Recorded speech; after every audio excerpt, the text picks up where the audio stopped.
Opo, mga minamahal, talaga nga namang nagngingit-ngit sa galit. Ito nga pong mga DDS, dito nga po kay number 1 Senator Bongo. Paano ba naman kasi?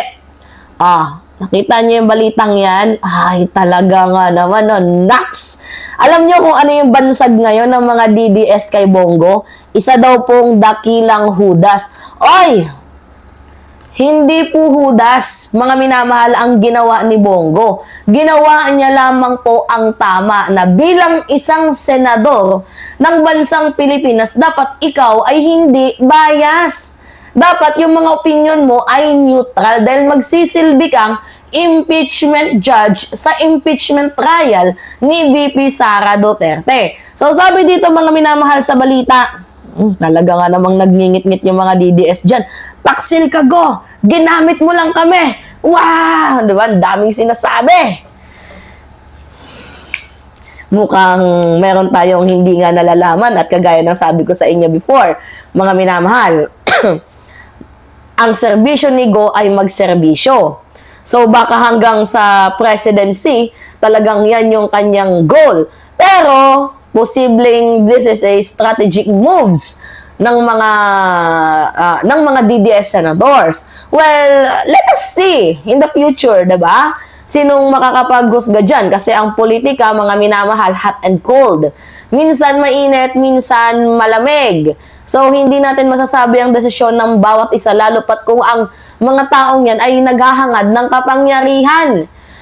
Okay. Sabi dito, Senator Bongo express to convene the impeachment court for VP Sara Duterte.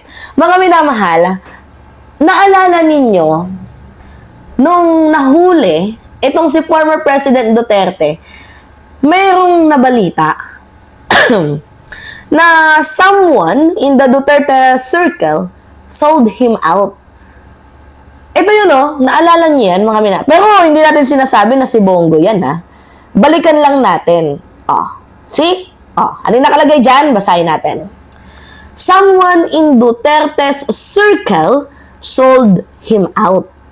So, sa madaling sabi, mga minamahal, someone from his own camp has betrayed him. Nandyan sa loob ng ng circus nila, merong isang snitch. Merong isang, sa madaling sabi, mga minamahal, hudas. Okay ha, basahin natin tong kwentong ito. Basahin lang muna natin. And connect na lang natin yung dots. Sabi dyan, Rodrigo Duterte always prided himself on loyalty. He surrounded himself with men and women who swore their allegiance, who followed his order without question. So, who defended his every crime? I mean, he believed that the inner circle was impenetrable, that his ally would stand by him until the bitter end. But today, as he sits in a cell disgraced and humiliated, it's clear that someone from his own camp betrayed him. Alam ninyo, nung nandoon sa Hong Kong, etong si former President Duterte, merong alalay na nagsasabi na umuwi ka na ng bansang Pilipinas, patunayan mo na wala kang kasalanan. Even though na alam na nila na posibleng hulihin itong si former President Duterte. Tingnan ninyo, ni isang beses, mga minamahal, never kung nakita or pumunta ata, mga minamahal, si Bongo doon sa Dahig. Pumunta ba si Bongo doon sa Dahig? Wait lang. Bongo Dahig.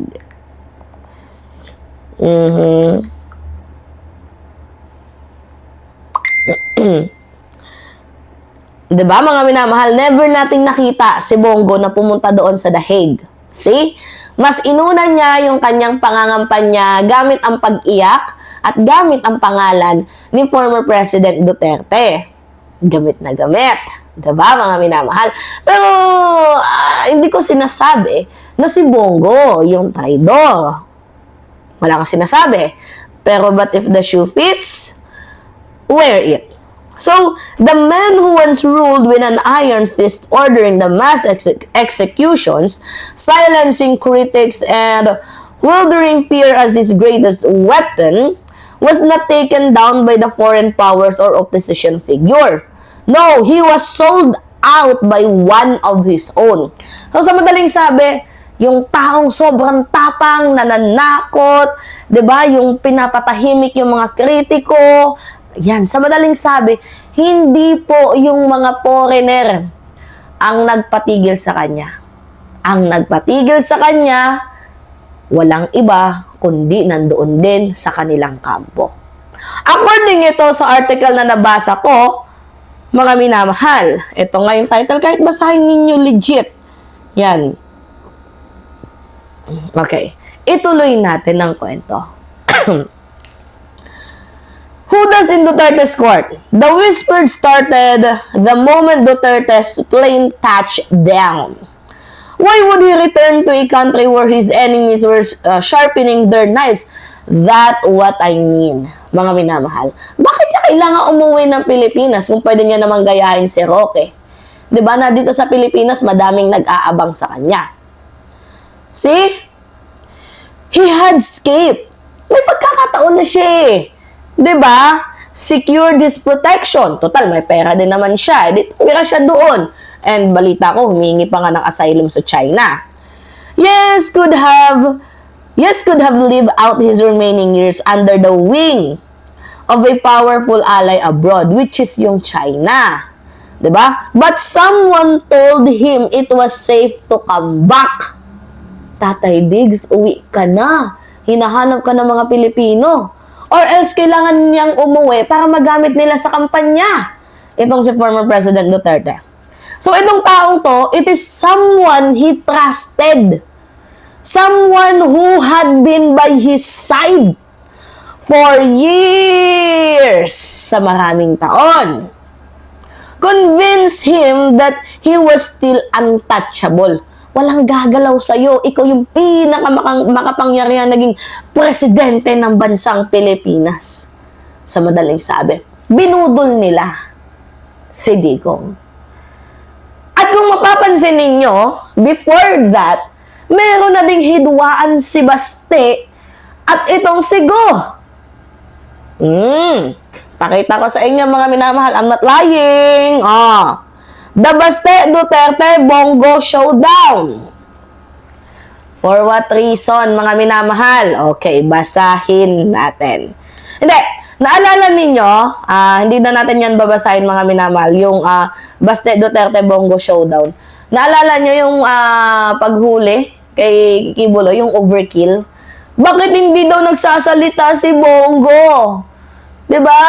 Bakit hindi niya gayahin si Senator Risa Ontiveros na consistent yung kanyang pagtindig? Naalala niyo sinabi ni Baste na mas nakakahanga pa nga itong si Risa Ontiveros kasi yung kanyang pagtindig mula noon hanggang ngayon talagang patuloy. Hindi nagbabago ang kanyang paninindigan.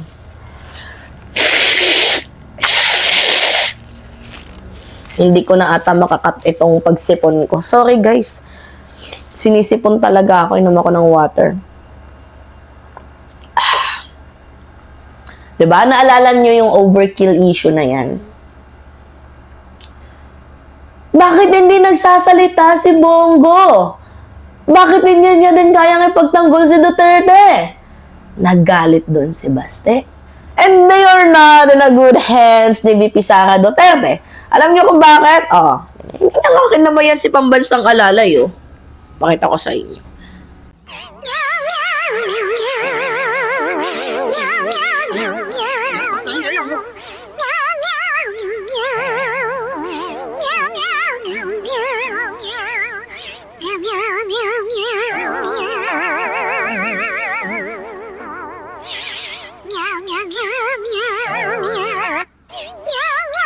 So, sa madaling sabi, mukhang gumagante. Mga minamahal itong sigo. Anyway, pakinggan natin itong kanyang statement. Ayoko pong maging partial. Ibig sabihin, dapat po kami ay impartial po lahat ng judges. Kami po ay Senator Judge Tito once we convene the impeachment court. So dapat pantay-pantay po kami. It will be evidence based. Pero sir, handa po ba kayo for the impeachment trial in case na mangyari? Siyempre, lahat naman po kami dapat maghanda. Lahat ng senador dapat maging handa. Diyan na nga yung yung robo, sir. Yung robo, hindi ko pa nasukat. Hindi dapat masuot pa. Thank you, sir. At saka nung eleksyon, sinabi ko din naman yan sa inyo. Na sure ba kayo na si Bongo, yung magiging boto niyan, ay tawag dito, akwit kay VP Sara Duterte, lalo pat naghahangad din ng posisyon ang taong gustong magserbisyo. Baka yung serbisyo na yan aabot hanggang 2028. At mukhang sa tingin ko, hindi papayag na maging alalay itong si Senator Bongo. Nagigets ninyo mga minamahal? So, who knows? Who really knows what will happen in the future? So, kahit nga din ako medyo parang, we are here in the exciting part. 'Di ba? Papunta pa lang tayo sa exciting part. Nahuli si Digong, that was the, fantastic moment ever ng mga Pilipino sa bansang Pilipinas. And I thought na yun na yung pinaka-fantastic, pinaka-exciting nung nahuli siya. But then, nung nalaman ko, itong boto, itong pag-convene ni Senator Go, meron pa tayong mas aabangan. Baka pagdating ng panahon, si Go ang makakalaban ni VP Sara Duterte. Or mismong si Go ay buboto, mga minamahal, ng convict kay Vice President Sara Duterte. Na-excite ba kayo? Well, actually, hindi ko binoto si Go, but I like how he stand for the Filipino people. Not unlike dito kay Bato, kay Robin Padilla na talagang bilang isang senator, isang impeachment judge, supposedly you are a neutral person. 'Di ba? Wala ka sanang kinikilingan. I like the perception of the of Senator Go na ayaw niyang maging tawag dito yung may papanigan kasi magsisilbi silang impeachment judges sa impeachment trial ni VP Sara Duterte. So, nakikita ko, he is serving for the people naman. Medyo hindi ko lang gusto kung paano niya banggitin yung Tatay Digong, ganyan-ganyan, because of the utang na loob. Nagigets ninyo yung punto ko, mga minamahal. Pero, well, let's see. Oh my God, mukhang mas may aabangan pa tayo. 'Di ba? So, kung matutuloy, ngayong actually tuloy June 11, itong impeachment ni VP Sara Duterte. Sana nga mga minamahal, maisumitin na sa Committee on Rules and precisely hoping na sasabihin at titindig na itong mga senador na to na magsisilbi silang impeachment court. At yon, para wala ng issue from 19 to 20th transition, pwede nang itawid ng 19 to 20th 19 Congress to 20th Congress. Ito nga pong impeachment ni Vice President Sara Duterte. 'Di ba? So kung sigo nga nagawa niya, 'di ba? Bakit hindi to gawin ng ibang senador? Siguro may time na okay itong si Bongo at solid naman yung pinapasweldo ng taong bayan sa kanya, pero may times pa din na masyadong mapolitika. Pero, ganyan yung uri ng politika na meron tayo dito sa Pilipinas eh. 'Di ba, mga minamahal? So, I think kumuha na lang kayo ng popcorn at isa kayong mga mamamayang Pilipino ang makaka-witness, makakakita kung paano, 'di ba? Kumilos ang bansang Pilipinas sa mga ganitong klaseng issue like impeachment proceeding against Vice President Sara Duterte. After all ng mga sandamakmak na dramas, 'di ba? Mga controversial, after all, mga minamahal, malalaman natin kung sino yung mga taong naninindigang mga senador versus sa mga taong senador na para lang sa mga self-serving. Mga minamahal. Anyway, Congrats, go! Congratulations, Bongo. Binasag mo ang kapwa mo DDS. I love you. Alright? Pero hindi pa din tayo magtitiwala mga minamahal kasi convene pa lang yan. Hindi pa natin alam yung kanyang boto. Alright, it's me again, Alicia nyo. Nagbabalik muli para sa ating panibagong video. Maraming salamat at ingat mga kababayan.